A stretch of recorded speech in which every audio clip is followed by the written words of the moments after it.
What's going on YouTube? Metal Complex here, and today we're going to be continuing on with my series of cheap knives that I like.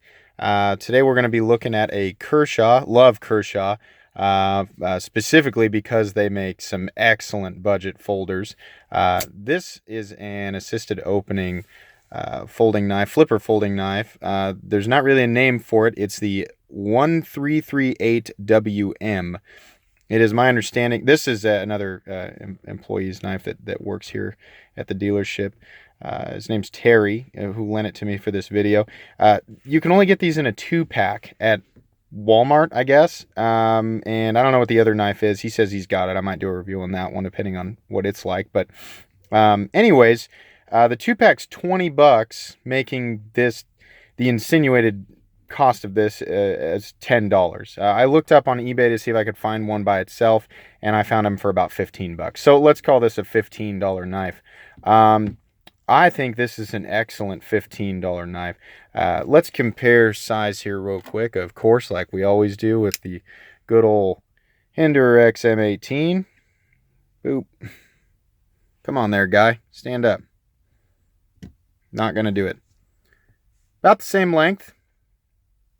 You've got probably a 3.25 to 3.5 inch blade, probably a 0.12 or 0.13 stock, which will make it thin enough to cut pretty well.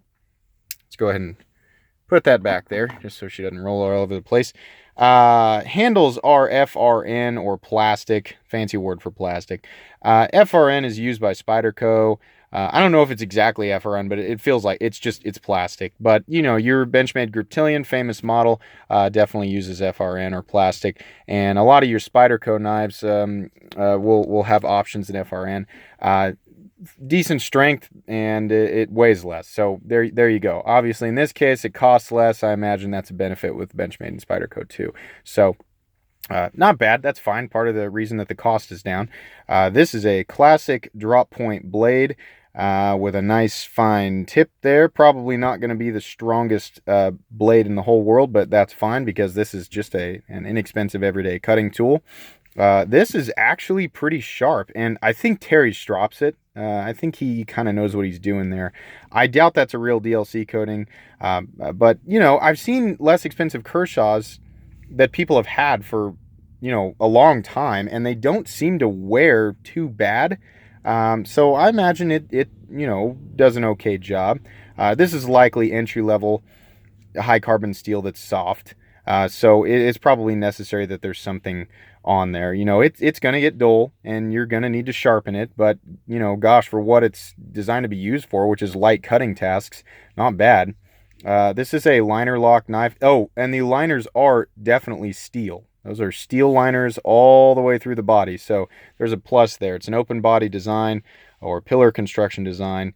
It does have functional jimping up here, and the hand position where your fingers fall into place. Perfect. All those little grooves and things right there.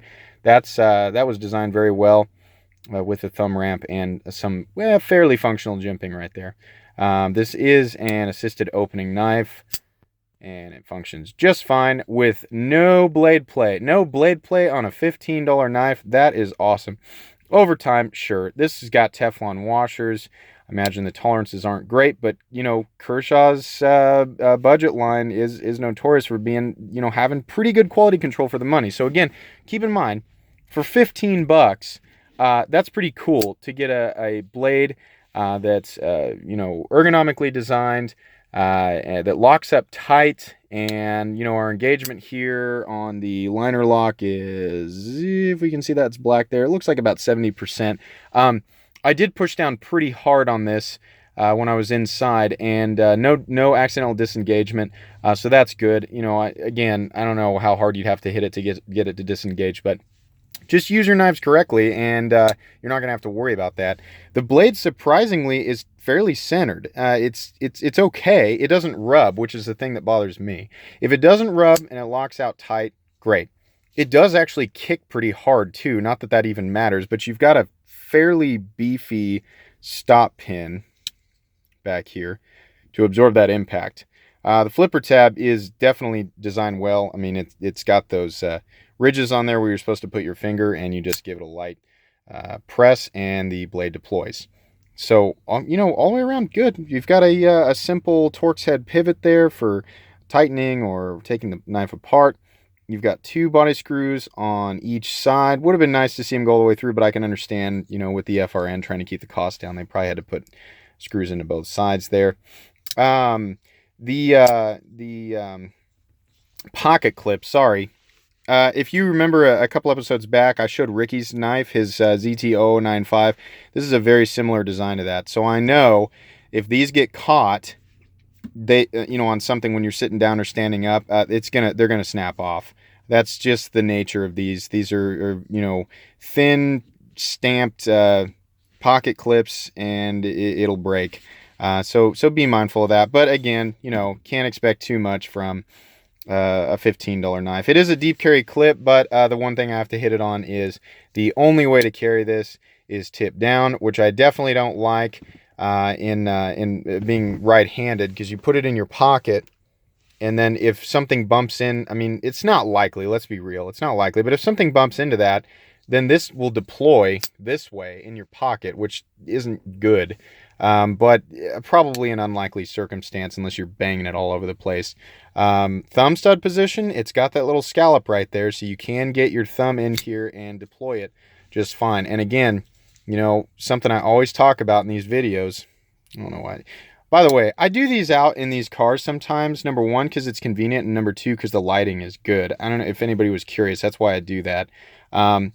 But the big thing with these is, can you pull them out of your pocket, deploy it, put your hand in a natural cutting position, use it, and then put the knife away with one hand and put it back in your pocket with one hand? Can you do that? And yes, you can, given the overall shape of the blade, the design with the flipper, the hand position, and of course the pocket clip. All those things in coordination with each other do add up to a very well designed knife. Kershaw will generally knock it out of the park with these, you know, lower cost budget folding knives. They're really, really hard to beat in this category. And as far as I know, they're not specifically copying any other design. They're coming up with their own design. I mean, it's, you know, this is a classic knife design. You've got a drop point blade, and you've got a ergonomic handle. I mean, you know, it's hard to say whether or not it's being copied, but it's not like the Gonzo that I showed that I liked, where it's an obvious copy of something. It's an obvious clone. So if you want to steer away from that, but you're still on a budget and you just want a good, light use, everyday cutting tool that in this case has a fairly large blade, then this is an awesome choice. The downside being, of course, unless you're going to go after one on the secondary market, you have to buy it in the 2-pack. And I don't have that one here, like I said, but I will show it. So, man, just impressive. Just an impressive little knife. And again, let's talk about the steel here, guys. Everybody always, you know, as a steel, does a hold an edge. Any knife that costs, you know, that's low cost like this, I'd say anything really under 50 bucks, you're going to get, for the most part, an entry level steel. And you're in this case, likely 3CR 13 or 420J. It's not a high quality steel. You're not going to find a high quality, sorry, trying to get my quotes in there, steel for that price, you know. So take that for what it is. You can resharpen it easily, though. I mean, a few passes on a strop, as long as you haven't been like trying to chop rebar with it, or I don't know why you do that. You know, as long as you haven't been really just destroying the edge, then you can use this thing for what it's designed to be used for, and then just touch it up. And it shouldn't take too many passes to get it back to reasonably sharp, and then you can continue to use it. So that's the benefit with that. But, you know, if you want a steel that's going to hold up, and the edge is going to hold up longer, and it's still easy to sharpen, then you're going to have to go up in money. You know, you're going to have to pay more, because that's what you're paying for.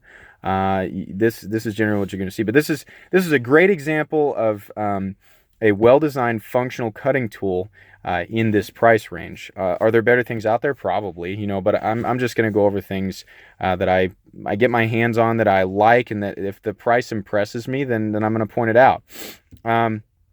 That's pretty much it, guys. That's all I can really say about this model. By the way, Yeah, these ones are made in China. Not all Kershaws are made in China, and not all Kershaws are made in the United States. They have I think, maybe I'm wrong. Somebody correct me in the comments if I'm wrong. I think they actually have a few that are made in Taiwan.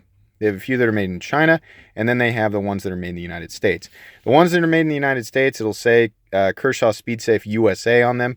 Otherwise, it will show China, but the cost is for the most part going to reflect that. I've got another video about the USA Kershaw Blur in S30V that costs around 75, 85 bucks, and it's made in the United States. That's an example of their USA line.